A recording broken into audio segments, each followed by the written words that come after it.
तुम्हालाही ओव्हरथिंकिंगचा त्रास होत आहे? तुम्हीसुद्धा छोट्या-छोट्या गोष्टींसाठी सतत विचार करताय? मग हा व्हिडिओ तुमच्यासाठी.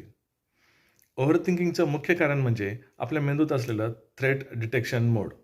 अमिगडाला आपल्या मेंदूतला एक छोटा भाग. याचं काम म्हणजे आपल्याला धोक्याची जाणीव करून देणं.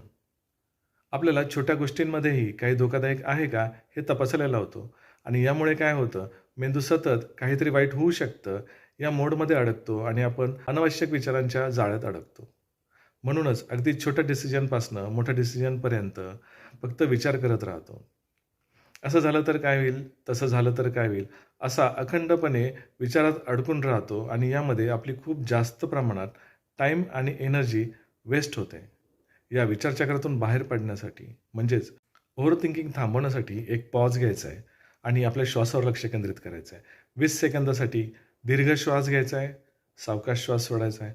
पुन्हा श्वास घ्यायचा आहे, सावकाश श्वास सोडायचा आहे आणि हे 20 सेकंद झाल्यानंतर आपल्या मनाला एक प्रश्न विचारायचा आहे.